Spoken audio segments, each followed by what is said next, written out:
Day in the life of me. Not very exciting, but ready? We're getting off. Ready when you are. Let's go, brother.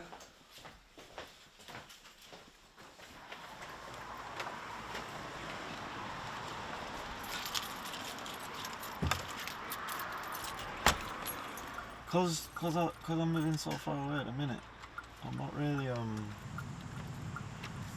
really doing too much before I get up, especially these 10 o'clock ones.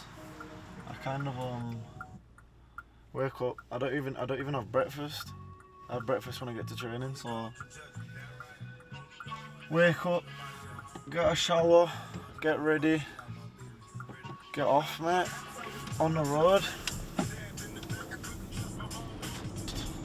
Tuesday's a hard session usually, so just kind of preparing myself to run around and run, and then gym afterwards as well. So yeah, Tuesday's a long session, but that's good. Tomorrow off, so it's a bit old school at United where you earn your days off by doing 2 days running in 1 day basically. Get home, chill out. A few of the boys might come around later on. Watch the Champions League later on, and then that's it, mate. Do you think it's hard because you can't really be seen anywhere and everywhere, can you? No, of course it's. No, listen, I probably get seen a lot more than other people because of situations I get myself in, but people have to remember, you're a footballer, but like for me, I'm a 23-year-old lad who I'm living back kind of at home for the first time since I was 17 really, so I'm around my friends again, and yeah, it's hard sometimes, remembering the responsibilities you have, but it's all worth it at the end of the day. And like you say, you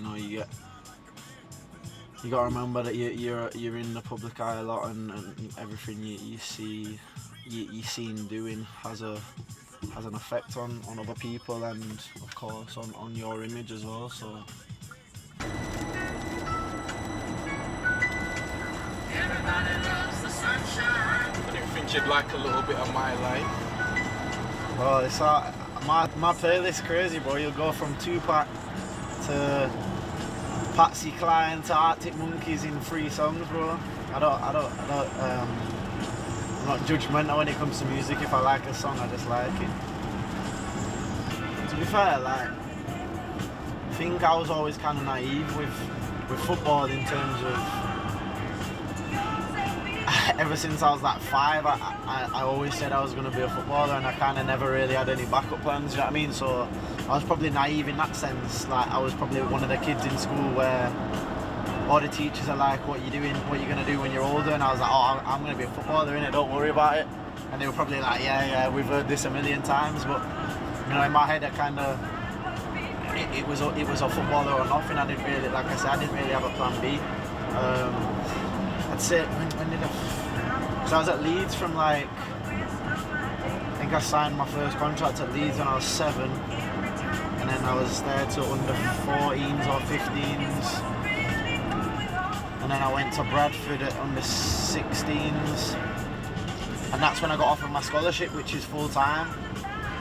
So I think I was in year 10 at school, and I got offered my scholarship, which meant I would leave school and go in football full time.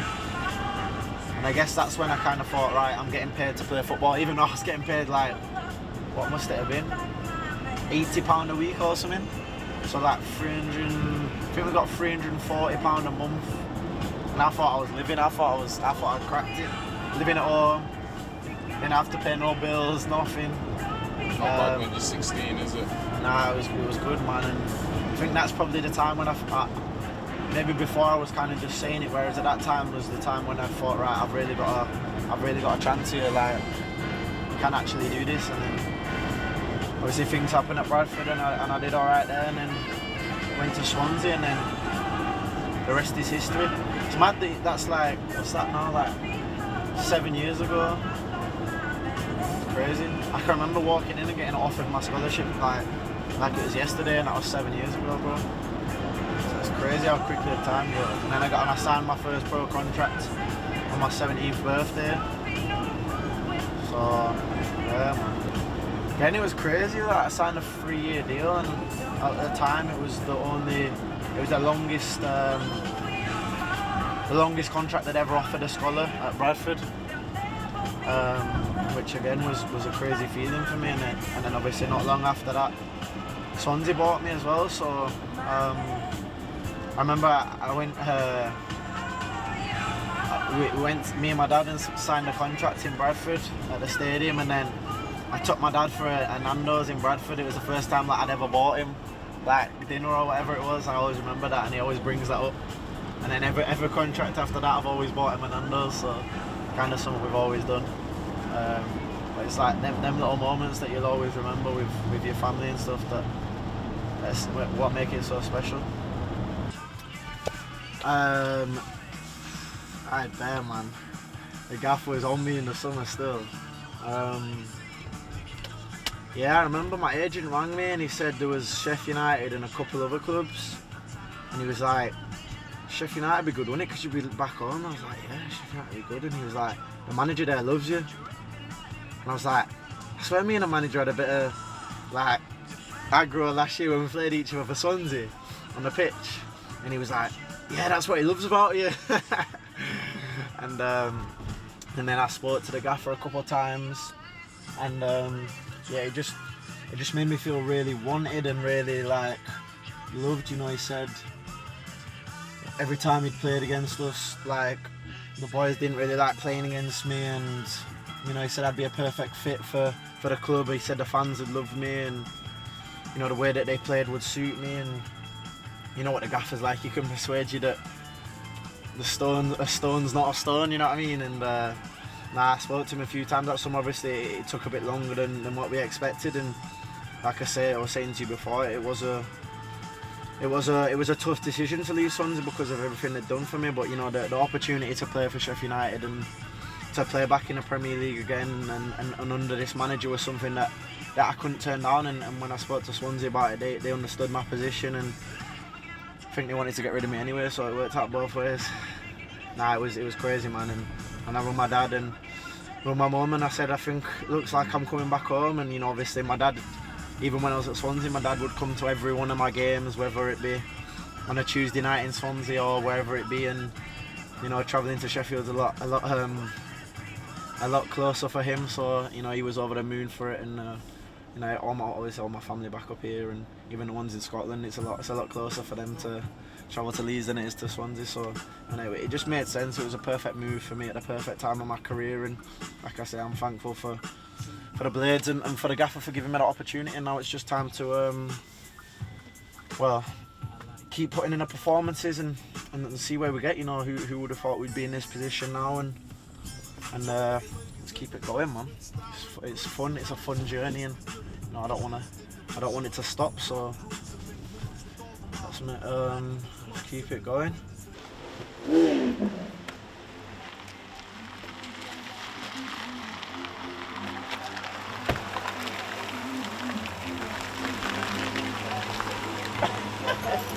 This guy. Summer.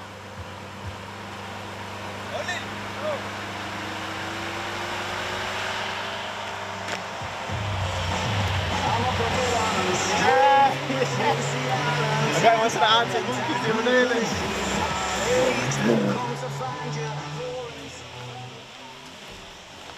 We're playing Arctic Monkeys on the bus. Ollie, what's this song? So I downloaded it on his phone for him, but he's been banging Arctic Monkeys in his gaff. Legend, man. Alright, Breen Dog. What are you hanging around the window for? Oh, I got a voice! You're like a minion! Your master hero. Yeah, just the little things, Jags, you know what I mean? I get the usual sticker about my clothes.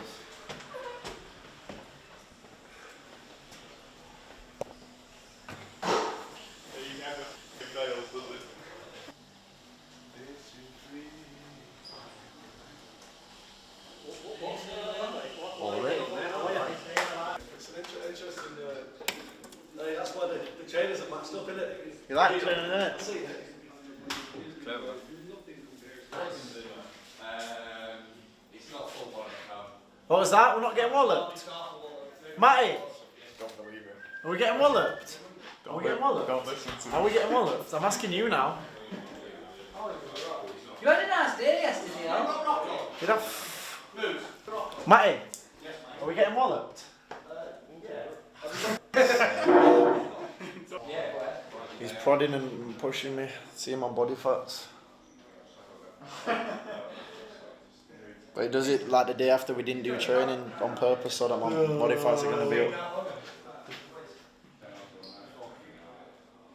Good. Good work.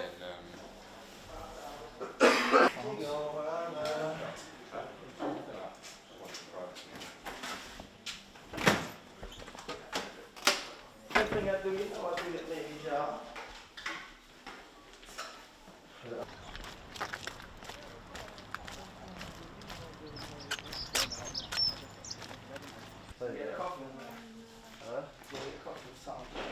I want breakfast, me. You like those time, I thought he's got.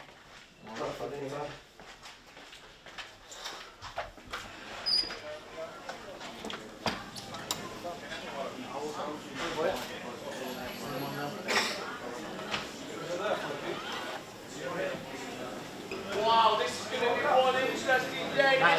It's turned down there. Hey, I hope it's got a long day, because we're going to be up all night. Sitting down. I can't wait to get home and get bucket out and sunglasses on for tea. Cheers.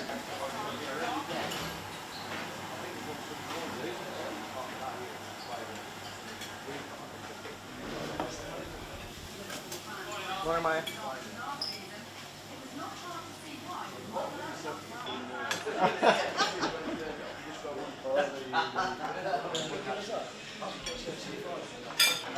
I've got something to show you as well.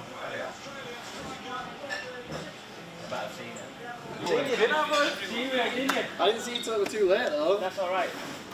I see you coming away. Let the Black Panther come in. Always see him driving on, mate. Down inside there, just chilling. What, with a flat front tyre? Two fatties.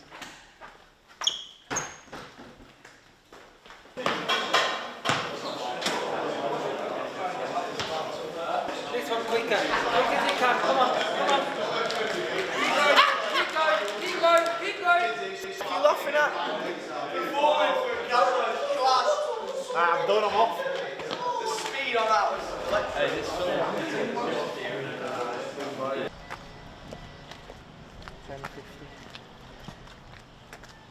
10:50. We'll be done training by 12:30.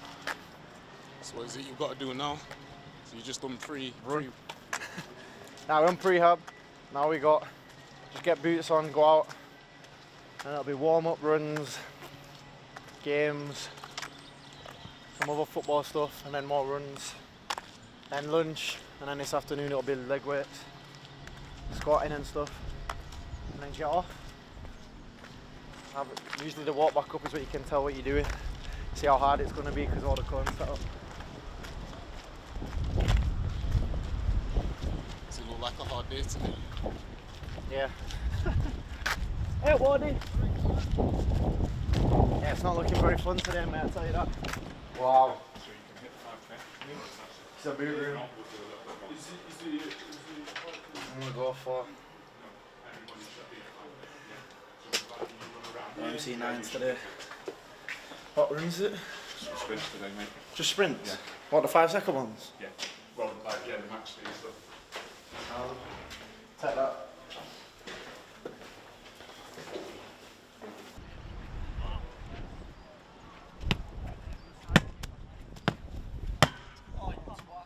I'm just fixing what people want to see. Look at this.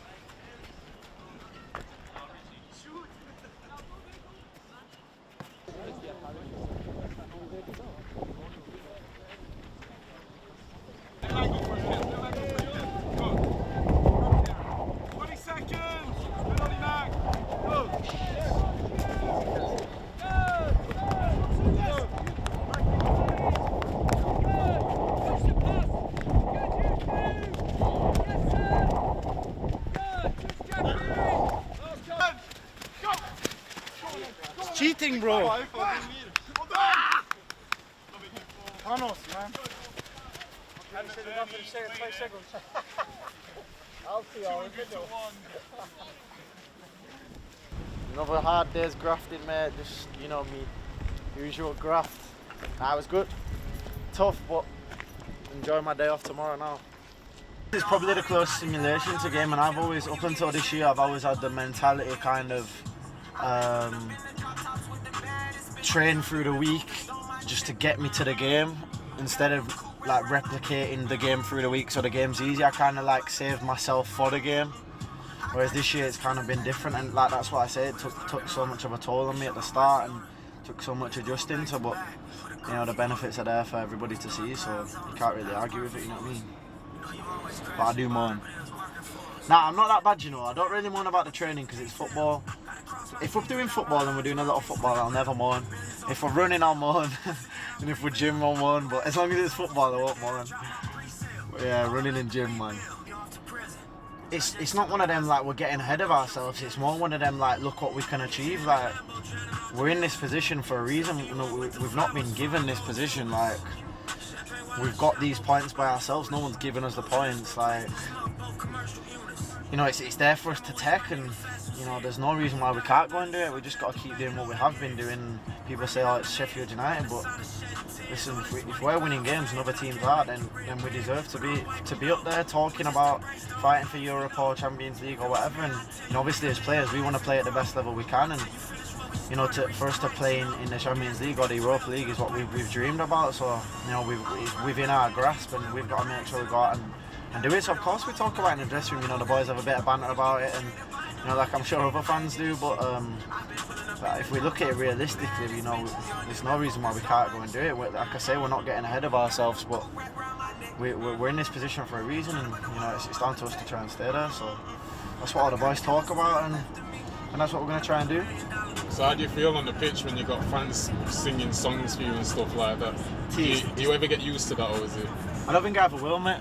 It's the best feeling ever. Like, again, for my family as well. See, when my family are in the crowd and everyone's like my mum and dad or my dad or my mum, and the fans are singing, 30,000 fans singing my name, you know, that, like, it means the world to them. And you know, when you're on the pitch, you block out most things. You don't really notice a lot of things. You can just concentrate on the football. But you know, anyone who says that they don't hear their own song getting sung is a liar. You know what I mean? It's one of the best feelings in football, and it sends shivers down the back of my spine every time I hear it. And like I say, the fan connection that I've had ever since I've been at Sheffield United is something I'll always be thankful for. You know, they've been unbelievable with me ever since I signed, and you know, they could have turned on me because at the start I wasn't performing, and obviously Sheffield United had spent a lot of money on me, so it would have been easy for them to turn on me, but they never did. And you know, hopefully I'd like to think that I've started repaying them with some performances and hopefully a few more goals as well. So you know, like I say, the football wouldn't be football without the fans, and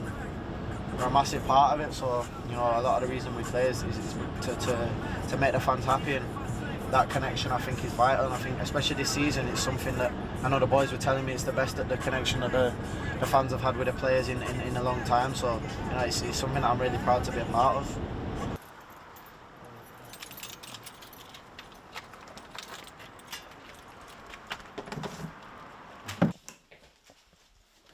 This is the chill zone. This is the kitchen and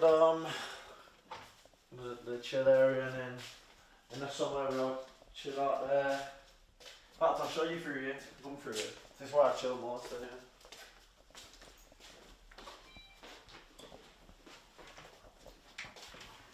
This is my room. No one else comes in here. This is where I chill. Cinema, bang. Got the series on. PS4 or whatever. Yeah. So after you've done training, you just spend most of your time. See, laying down like that with a blanket over me sleeping. That's where you catch me, bro. Come on, gotcha. Nah, so the downstairs. I've got a room in there that I've never been in my life. Show you. Just for sure. My first hat trick ball. Show you the thingy actually. This room. that you can see. It's never been it's never been step footed. It smells not used. It smells like a brand new home, innit? Like the carpet's just been laid. Yeah. Like literally. Mad, innit? I don't even know what to do with that room. I've been in this in a while. Like, what we got in here? Player of the month, Barnsley, good times. Under 23s player of the year, under 23s. So that's the Swansea player of the year, that's the under 23s, the whole Premier League player of the year. Good days. This one I like a lot. This was my Barnsley player of the year. So obviously I was only there from February to the end of the season, but I won player of the year, and that's a special time for me, and something that I'll help me a lot in to get where I am today. And what goes with that is the Championship Player of the Month. Again, I got that when I was at Barnsley. That was my first month at Barnsley. Must have been February 2017 or 18 maybe. I think I scored 4 in my first 4 games for Barnsley. That's my Premier League debut ball, 2016-17. It says there, August 2016, Leicester City versus Swansea. Was that nearly 4 years ago, my Premier League debut. Premier League, this was the under 23s league champion title, and the cup when we did the double that year. Most of the boys in that team are playing at the first team at Swansea now, or like Dan James, who's playing in the first team at Man United. So that team was quite good. Got my caps. So with Scotland, you get actual caps for each international competitive appearance.